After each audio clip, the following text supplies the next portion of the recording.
नमस्कार। इस विशेष Facebook live में आपका स्वागत है।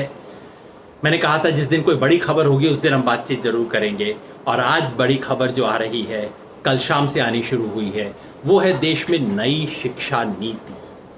कई लोग पूछ रहे हैं, मैं आज कर नहीं रहा था लेकिन इतने मैसेजेस आए कहते हुए कि ये नई शिक्षा नीति में है क्या, आप बता दीजिए, हम तो कोशिश कर रहे हैं, हमें पता नहीं लग रहा, कैसे पता लगेगा, ये डॉक्यूमेंट नहीं मिल रहा। मैंने खुद जाके मिनिस्ट्री की वेबसाइट पे देखा, वहाँ नहीं था। फिर एक न्यू एजुकेशन पॉलिसी वेबसाइट है, वहाँ देखा, वहाँ भी मुझे सुबह नहीं मिला। फिर किसी दोस्त के दया से मुझे पॉलिसी मिली। ये पूरी जो 60 पेज की पॉलिसी है, न्यू एजुकेशन पॉलिसी। तो सब लोग जानना चाहते हैं कि इस पॉलिसी में है क्या, कैसी है, क्या गलत है, क्या सही है।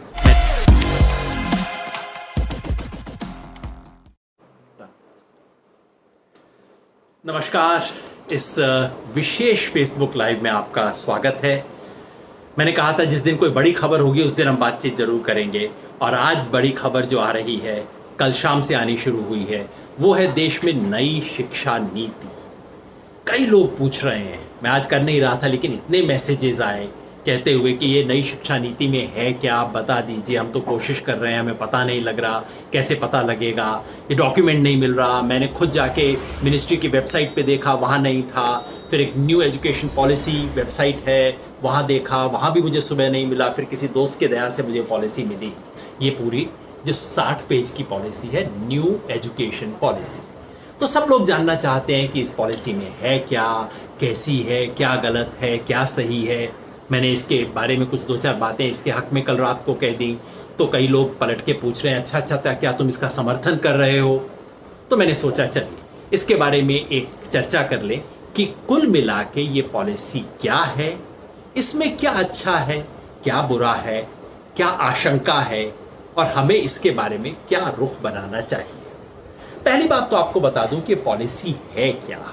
देखिए, देश में शिक्षा का कुल मिला के क्या ओरिएंटेशन हो, क्या विजन हो, उसके लिए एक एजुकेशन पॉलिसी बनाई जाती है। ये कोई लीगल डॉक्यूमेंट नहीं है, कोई कॉन्स्टिट्यूशनल डॉक्यूमेंट नहीं है। इसलिए इस पॉलिसी में जो लिखा है उसका कल सुबह कोई असर नहीं होगा। ये एक ओवरऑल विजन है, फ्रेमवर्क है, कुछ फंडामेंटल प्रिंसिपल्स हैं जो बताए गए हैं। ये डॉक्यूमेंट देश में 10, 15, 20 साल बाद बनाया जाता है। पहली बार ये डॉक्यूमेंट बना था 60 के दशक में, जब कोठारी कमीशन आया था। बहुत बड़े विद्वान थे कोठारी साहब, शिक्षाविद। एक कमीशन आया था 1968 में। उसके बाद पहली बार एक पॉलिसी बनी, education policy of the country, जिसने ओवरऑल फ्रेम दिया कि देश में शिक्षा के पर्पस क्या होने चाहिए, स्कूल में कैसे होना चाहिए, यूनिवर्सिटी में कैसे होना चाहिए। तो एक छोटे छोटे टुकड़े को नहीं, सब टुकड़े को जोड़ते हुए एक समग्र तस्वीर बनाना, एक कॉम्प्रिहेंसिव पिक्चर देना, ये काम होता है एजुकेशन पॉलिसी का। 1968 में पहली बार आई। उसके बाद अंदाजन 20 साल बाद 1986 में उस पॉलिसी को रिवाइज किया गया, नई पॉलिसी बनाई गई, एजुकेशन पॉलिसी। तब उसे न्यू एजुकेशन पॉलिसी कहा गया था 1986 में, राजीव गांधी के समय। फिर 92 में उसको थोड़ा रिवाइज किया गया, उसी पॉलिसी को। तो दूसरी पॉलिसी का रिवाइज्ड वर्जन था। 1992 के बाद 2020 में अब आई है, 28 इयर्स के बाद ये पॉलिसी आई है। जब से एनडीए सरकार आई, उन्होंने कोशिश की थी। पहले जब स्मृति ईरानी जी मंत्री थी, उन्होंने एक समिति बनाई थी टीआरएस सुब्रमण्यम जी के नेतृत्व में। उस समिति ने अपनी रिपोर्ट दी, शायद सरकार को पसंद नहीं आई, उस पर बात नहीं बनी। फिर उसके बाद एक दूसरी कमेटी बनी, ये कस्तूरी रंगन जी के अध्यक्षता में। उसने पिछले साल अपनी रिपोर्ट दी, 2019 में रिपोर्ट पे चर्चा हुई, और उसके बाद अब सरकार ने 2020 में इस रिपोर्ट के आधार पे, वो बहुत लंबी रिपोर्ट थी, कोई 480 पेज की रिपोर्ट थी न्यू एजुकेशन पॉलिसी के बारे में, उसका कपड़ा छान निचोड़ लेके 60 पेज की एक समरी बनाई है, जो कि जिसे सरकार ने कल नई एजुकेशन पॉलिसी की तरह रिलीज किया है। संयोग से जब ये रिपोर्ट आई थी, ड्राफ्ट रिपोर्ट आई थी, तब मैंने इसके बारे में लेख लिखा था, तब मैंने इसके बारे में तब भी चर्चा हुई थी, चर्चा में हिस्सा लिया था। और अब ये जो 60 पेज का दस्तावेज है, उसे ध्यान से मैंने पढ़ा है। उसके आधार पे आपको बता रहा हूं कि न्यू एजुकेशन पॉलिसी में क्या है, क्या अच्छा है, क्या बुरा है। मेरा हमेशा आग्रह रहता है कि किसी भी पॉलिसी को देखते वक्त, किसी भी विषय पे अपनी बात बनाते वक्त हम केवल और केवल ये ध्यान ना दें कि किस सरकार का है, मैं इसके पक्ष में हूं या विपक्ष में हूं। हमारे देश में दरअसल विपक्ष का मतलब केवल विरोध हो गया है। अच्छा, मोदी सरकार ने बताया इसका विरोध करना है, मेरी पसंद की सरकार ने बताया समर्थन करना है, हमारे देश में ये हो गया ऑपोजिशन का मतलब। मैं इसको कभी नहीं मानता। मुझे लगता है कि हमेशा हमें वस्तुपरक तरीके से उसको देखें, उसके बारे में कहें। इसलिए जब ड्राफ्ट आया था इस पॉलिसी का 1 साल पहले, तो मैंने कई दोस्तों को हैरान करते हुए लिखा था कि दरअसल ये ठीक ठाक ड्राफ्ट है, अच्छी है, अगर इस आधार पर सरकार नीति बना लेती है तो कोई बुरी बात नहीं। अब जब ड्राफ्ट आ गया है तो क्या स्थिति है वो मैं आपको अगले 10-12 मिनट में बताऊंगा। बहुत छोटी चर्चा होगी, इसके आखिर में प्रश्नों का उत्तर मैं नहीं दे पाऊंगा, इसलिए भी कि मुझे कई और प्रोग्राम भी करने हैं, और इसलिए भी कई दोस्तों ने कहा है कि भाई अपना फेसबुक थोड़ा छोटा रखा करो। छोटा रखते हैं तो लोग पढ़ते हैं। इसलिए इस न्यू एजुकेशन पॉलिसी का सार क्या है, क्या अच्छा, क्या बुरा, क्या होगा। पहली बात मैंने आपको कही, याद रखिए, ये खाली एक एजुकेशन फ्रेम है। इसके आधार पे कानून जब बनेगा तब बनेगा, जब कानून बनेगा तब लागू होगा, रेगुलेशन चेंज होंगे तब लागू होगा, बजट आएगा तब पैसा मिलेगा। अभी से इसके आधार पे कोई आप निष्कर्ष ना निकालिए। पुराना इतिहास दुर्भाग्यवश इस देश में ये रहा है कि एजुकेशन पॉलिसी आती है, उसके बाद सरकार अपने मनमाने तरीके से उसके जो हिस्से को लागू करना चाहती हैं कर देती हैं, जिसको लागू नहीं करना चाहती नहीं करती, क्योंकि एजुकेशन पॉलिसी की कोई लीगल स्टेटस नहीं है, कोई लीगल सैंक्शन इसकी नहीं है। सरकार चाहे तो अगले 10 साल तक इस डॉक्यूमेंट को ड्रॉअर के अंदर डाल के रख सकती है, इसमें कुछ ना करे। आप और मैं कुछ नहीं कर सकते, क्योंकि ये कानून नहीं है, रेगुलेशन नहीं है, रूल नहीं है, नोटिफाइड नहीं है, ये बजट का आइटम नहीं है। जब बीजेपी ऐसा कोई एजुकेशन पे डॉक्यूमेंट लाती है तो हम सबके मन में क्या क्या डर होते हैं, कम से कम मेरे मन में डर होता है। डर क्या होते हैं? नंबर 1 कि भाई ये सेकुलराइजेशन करेंगे, भगवाकरण जिसको कहते हैं, कि ले दे के सारी चीज़ों को एक रिलीजन, ये जो हिंदुत्व जिसको कहा जाता है जिस पॉलिटिकल लैंग्वेज में, इंडोक्ट्रिनेशन करेंगे, या कि बहुत ही घटिया तरह की चीज़ों को पेश करेंगे, अंधविश्वास पे लेंगे। इस तरह का डर कई लोगों के मन में रहता है, मेरे मन में भी था, क्योंकि बीजेपी सरकारों ने कुछ जगह पे किया था। वो नहीं, उस तरह का रंग नहीं है इसमें। कुछ छोटी छोटी चीज़ें हैं, जैसे सेकुलरिज्म शब्द के इस्तेमाल से बड़ा परहेज किया है, बच बच के चले हैं, बीच बीच में भारतीय संस्कृति की 5-10 बार बात कर देते हैं, जो अच्छी बात है, उसमें कोई बुरा नहीं। दूसरा मेरे मन में डर क्या था? दूसरा डर ये रहता है कि ऐसा होने पर जो राज्य की भूमिका है वो कम हो जाएगी, और इसमें केवल प्राइवेट सेक्टर और कमर्शियलाइजेशन, ये सब चीज़ें ज़्यादा हो जाएंगी। उसका डर था, उसका डर है, क्योंकि कमर्शियलाइजेशन की बात को ठीक से एड्रेस नहीं किया गया है, लेकिन मैं उसके ऊपर आऊंगा। लेकिन कम से कम सीधे तौर पे ये नहीं कहा गया है इस पॉलिसी के अंदर कि स्टेट विड्रॉ करना शुरू कर दे, स्टेट रिट्रीट कर दे, बल्कि इसकी पॉलिसी में कहा गया है कि और ज़्यादा पैसा सरकार को खर्च करना चाहिए, सरकार के इंटरवीन किए बिना स्कूल नहीं चल सकते। इन सब बातों को स्वीकार किया गया है, जो अच्छी बात है। तीसरा जो डर था वो ये है कि ये आते ही क्या एजुकेशन का स्कोप बहुत नैरो तो नहीं हो जाएगा कि बस चुपचाप से अपनी टेक्निकल एजुकेशन लो, इंजीनियर बनाओ, ये लो, नौकरी लो, और शिक्षा का जो क्रिटिकल थिंकिंग, सोचना, लिबरल जो एस्पेक्ट शिक्षा का होना चाहिए, एक बेहतर इंसान बनाना जो शिक्षा का उद्देश्य होना चाहिए, वो सब हट जाएगा। कम से कम कागज पे वैसा भी नहीं। कागज पे उन सब बातों को कहा गया है।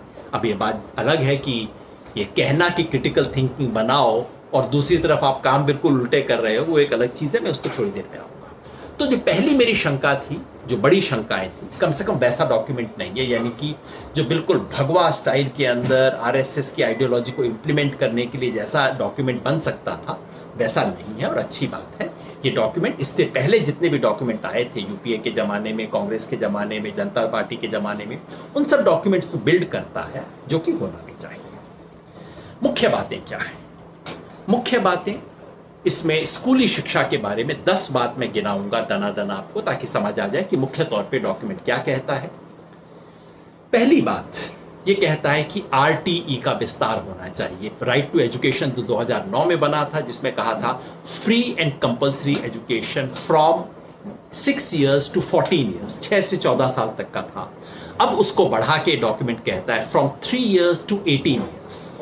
बढ़िया बात होना चाहिए, अगर कर दिया तो शानदार बात है। दूसरा ये कहता है कि मिड डे मील स्कीम के साथ साथ बच्चों को ब्रेकफास्ट भी देना चाहिए स्कूल में, क्योंकि बच्चे बेहतर खाएंगे तो पढ़ाई में ज़्यादा ध्यान देंगे। अच्छी चीज है, होना चाहिए। तीसरा, ये कहता है कि ड्रॉप आउट रेशो को कम करना चाहिए, यानी कि जो बच्चे स्कूल से छूट जाते हैं, जो 100 बच्चे पहली क्लास में एडमिशन लेते हैं, उससे आगे जाते जाते सिर्फ 40 बच्चे बचते हैं। ये कहता है कि नहीं, उन बच्चों को हमें लाना है और अगले 10 साल तक 100% बच्चों को हम सेकेंडरी तक लेके आएंगे। बहुत अच्छा टारगेट है, हो पाएगा मुझे संदेह है, लेकिन बात अच्छी है। चौथा, ये कहता है ECCE, early childhood care and education, इस पे बहुत ध्यान देता है और मेरे को बहुत अच्छी चीज लगती है। इसको हम नर्सरी कहते हैं ना, कि बच्चा का ज्यादातर मानसिक विकास 8 साल की उम्र तक हो जाता है और 3, 4, 5 साल का जब बच्चा होता है वो बहुत क्रिटिकल होता है उस बच्चे की मेंटल फैकल्टीज के लिए। और ये कहते हैं कि हम तो, हमारा गांव का तो बच्चा जाता ही 6 साल में स्कूल में, उसके बाद पढ़ना शुरू करता है, उससे पहले क्या होगा। तो ये कहता है कि नहीं, हर बच्चे को 3 साल की उम्र से ऊपर पढ़ाई करवाना शुरू करें, चाहे आप आंगनबाड़ी के थ्रू करें या स्कूल के अंदर नर्सरी शुरू करें। हर बच्चे को ये शिक्षा मिलनी चाहिए और इस पे साधन लगाने चाहिए, इस पे बहुत ध्यान दिया जाना चाहिए। मेरे ख्याल से इस दस्तावेज के सबसे अच्छे एस्पेक्ट्स में से ये है ECCE। वैसे इसके बारे में 2013 में UPI के जमाने में बहुत अच्छी नीति बनी थी, जिसको इन्होंने स्वीकार कर लिया है। बहुत बढ़िया बात है, किसी भी सरकार ने किया काम तो अच्छा किया ना। चौथी बात। पांचवा, ये कहता है कि स्कूल में सब बच्चों को बराबर अवसर मिलने चाहिए, महिलाओं को, दलित, आदिवासी, गरीब बच्चे को। कहता तो है, मगर उसके बारे में क्या करना चाहिए, कितना पैसा दिया जाएगा, इसके बारे में कुछ खास बात नहीं कहता। मैं इस पे आऊंगा 1 मिनट में। छठी बात कहता है स्कूल कॉम्प्लेक्सेस। आजकल इतने छोटे छोटे स्कूल हो गए हैं कि एक स्कूल के लिए अपना म्यूजिक टीचर रखना, अपना फिजिकल ट्रेनिंग का टीचर रखना, अपनी लाइब्रेरी रखना संभव नहीं। तो कुछ स्कूलों को उसके साथ के सेकेंडरी स्कूल से जोड़ के, स्कूलों को पूल करके, स्कूल को फिजिकली पूल नहीं किया जाएगा, स्कूल अलग अलग जगह रहेंगे, बच्चे अलग अलग जगह जाएंगे, लेकिन कुछ फैसिलिटी स्कूलों को मिला के दे दी जाए ताकि हर स्कूल के पास आए। अच्छा विचार है, मेरे ख्याल से ज्यादातर लोग, मेरे दोस्त सहमत नहीं है, लेकिन मेरे विचार से यह आइडिया बुरा नहीं है। सातवीं बात, नहीं सॉरी, शायद 8वीं है ये। कहते हैं कि टीचर की रिक्रूटमेंट के अंदर उन्हें फेयर रिक्रूटमेंट की जानी चाहिए। पैरा टीचर्स जो रिक्रूट हो रहे हैं, ऐसे टीचर 5,000 तनख्वाह देके सरकार रिक्रूट कर लेती है, शिक्षा मित्र किसी को बोल देते हैं, कुछ और नाम बोल देते हैं, ये व्यवस्था बंद होनी चाहिए। बहुत बढ़िया बात। ये इससे पहले JS वर्मा कमेटी कह चुकी है शिक्षा के बारे में। अच्छा विचार है, सरकार के डॉक्यूमेंट में आया है, मैं इसका समर्थन करता हूं। ये शिक्षा मित्र वगैरह के नाम से बंद कीजिए, गेस्ट टीचर ये वो सब बंद कीजिए, प्रॉपर नौकरी दीजिए। अगर शिक्षक को अपनी नौकरी की परमानेंस नहीं होगी, बेचारा पढ़ाएगा कैसे। और सिर्फ पैसा बचाने के लिए शिक्षक की तनख्वाह काटना और उसको कॉन्ट्रेक्चुअल इस तरह की नौकरी देना गलत सिस्टम है। 9वीं बात कहता है कि शिक्षा में डायरेक्टरेट ऑफ एजुकेशन का जो साम्राज्य है वो खत्म करके बोर्ड अलग हो, सरकारी स्कूलों की फंडिंग कोई और करे और स्कूलों के रेगुलेशन का काम कोई और एजेंसी करे। विचार बुरा नहीं है। और आखिरी बात ये कहता है मीडियम ऑफ इंस्ट्रक्शन, जिसके बारे में बहुत बहस हो रही है। क्या कहता है कि बच्चे को पहली 5 क्लास में अपनी मातृभाषा या घर में जो भाषा बोली जाती है उसके आधार पर शिक्षा दी जानी चाहिए। बड़ा बवाल मच रहा है, अभी मैं एक टीवी शो इसके ऊपर करके आ रहा हूं। मजे की बात यह कि इसमें कुछ भी नया नहीं, देश की हर पॉलिसी ने यह बात कही है। पिछले 50 साल से पिछली दोनों नीतियों ने भी एग्जैक्टली यही कहा था। और इसके अलावा 3 लैंग्वेज फॉर्मूला कहा है, जो फिर देश की पिछले 50 साल से पॉलिसी है। पता नहीं बवाल क्यों है। बवाल इसलिए है कि सब लोगों को लगता है इंग्लिश मीडियम, मेरा बच्चा इंग्लिश मीडियम में पढ़ा नहीं तो पता नहीं क्या हो जाएगा। और एक पढ़े लिखे लोग भी इस देश में 2 चीजों में अंतर नहीं कर पाते। इंग्लिश लर्न करना और इंग्लिश मीडियम में लर्न करना दो बिल्कुल अलग चीजें हैं। इंग्लिश लर्न करना जरूरी है, हर बच्चे को मिलना चाहिए। इंग्लिश मीडियम में लर्न करना बिल्कुल बेवकूफी की बात है, क्योंकि ये जो इंग्लिश मीडियम स्कूल कोकर मुत्ते की तरह हर गांव में आ रहे हैं, हर शहर में, हर बस्ती में आ रहे हैं, ना तो बच्चे को इंग्लिश आती है, न पेरेंट्स को इंग्लिश आती है, ना ही टीचर को इंग्लिश आती है। काहे का स्कूल है भाई, हाँ तो एजुकेशन नहीं हो सकती। इसलिए ये कहना बिल्कुल सही है, इसमें कोई नई बात नहीं है। वैसे ये भी बता दूं, होगा नहीं। इस देश के किसी प्रधानमंत्री में, किसी सरकार में हिम्मत नहीं है कि वो इंग्लिश मीडियम स्कूल चलाने वालों की जो ठेकेदारी है उसका विरोध कर सके। होगा नहीं। आप ना तो आशा बांधे ना आप चिंता करें, किसी की हिम्मत नहीं इस देश में काम करने की। हायर एजुकेशन के बारे में क्या कहती है नीति? हायर एजुकेशन में कहती है कि ये जो सिंगल डिसिप्लिन यूनिवर्सिटीज बन रही हैं, यानी कि क्या करते हैं, किसी के पास पैसा आ जाता है, dental college, medical college, engineering college, management, चार को इकट्ठा करके एक प्राइवेट यूनिवर्सिटी बना देता है। ये पॉलिसी कहती है नहीं, ये बिल्कुल गलत सिस्टम है। मल्टी डिसिप्लिनरी यूनिवर्सिटीज होनी चाहिए। मेरे विचार से बहुत अच्छी रिकमेंडेशन है। बंद करने की हिम्मत इस देश में किसी की नहीं होगी, वो एक अलग बात है। दूसरा, वो कहते हैं लिबरल एजुकेशन। आईआईटी जो बच्चे इंजीनियरिंग कर रहे हैं उनको भी सोशियोलॉजी पढ़ाइए, हिस्ट्री पढ़ाइए, लिटरेचर पढ़ाइए, जैसा दुनिया में हर जगह होता है। सिर्फ हमारे यहाँ है कि इंजीनियर को कुछ नहीं पढ़ाया जाता इंजीनियरिंग के सिवा। आप सब विषय पढ़ाइए। अच्छी रिकमेंडेशन ये इसके बारे में इन्होंने की है।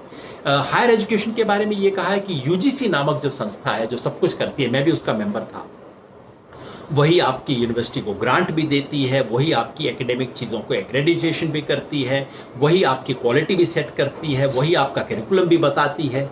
ये सब काम अलग अलग संस्थाओं को दिए जाए, मेरे विचार से एक अच्छी चीज़ है। ये यशपाल कमेटी ने कहा था, काफ़ी साल पहले कहा था, अच्छा सुझाव है, इसको मान लेना चाहिए। मतलब कुल मिलाकर अच्छा, और आखिर दो बातें और ये कहती है कि शिक्षा के अंदर इस शिक्षा के रेगुलेशन के अंदर एक कमेटी बननी चाहिए, राष्ट्रीय शिक्षा आयोग। देश भर के हर राज्यों का एक एक रिप्रेजेंटेटिव हो, 30 बड़े शिक्षाविद हों और देश का शिक्षा मंत्री जो है उसका अध्यक्ष हो। पहले ड्राफ्ट में प्रधानमंत्री को बनाया था जिसका हमने विरोध किया था, अब शिक्षा मंत्री के नेतृत्व में है, ठीक है, लेकिन मेरे ख्याल से बहुत अच्छा नहीं है। अच्छा तब रहता अगर जीएसटी काउंसिल की तरह इसमें भी तमाम राज्यों के शिक्षा मंत्रियों को भी लेते और उनकी कंसेंसस वाली कमेटी बनती तो अच्छा होता। तो ये सुझाव है। और आखिरी सुझाव है शिक्षा के बारे में पैसे का। ये कमेटी कहती है कि कम से कम 6%, जीडीपी का 6% देना चाहिए। फिलहाल 4 साढ़े 4 के बीच में हम झूलते रहते हैं, 6% देना चाहिए। ये कहती है कि सरकार के खर्चे का कम से कम 20% शिक्षा पे लगाना चाहिए। आजकल 10, 12, 15 पे हम बोलते रहते हैं। तो ये सुझाव अच्छे हैं, बशर्ते कि लागू। अब आप कहेंगे योगेंद्र जी तो अच्छी अच्छी बातें आप गिना रहे हैं। बात सच है, इसमें काफ़ी बातें बहुत अच्छी हैं, नीति में लिखी हुई अच्छी बातें हैं और अच्छी बातें हैं, तो मैं क्यों उसको गलत बताऊं भाई? क्या कोई संदेह है? हाँ, मेरे मन में 3-4 संदेह हैं। पहला संदेह ये है कि आरटीई को इसमें डाइल्यूट किया जा रहा है। डाइल्यूट इस तरह से आरटीई को अमेंड किया जा रहा है जाएगा, और इसमें जो सुझाव है उससे लगता है कि 2009 में जो आरटीई के लिए स्टैंडर्ड सेट किए गए थे कि हर स्कूल में कम से कम इतना स्पेस होना चाहिए, क्लासरूम ऐसे होने चाहिए, ये सुविधाएं होनी चाहिए, इसको डाइल्यूट किया जाएगा।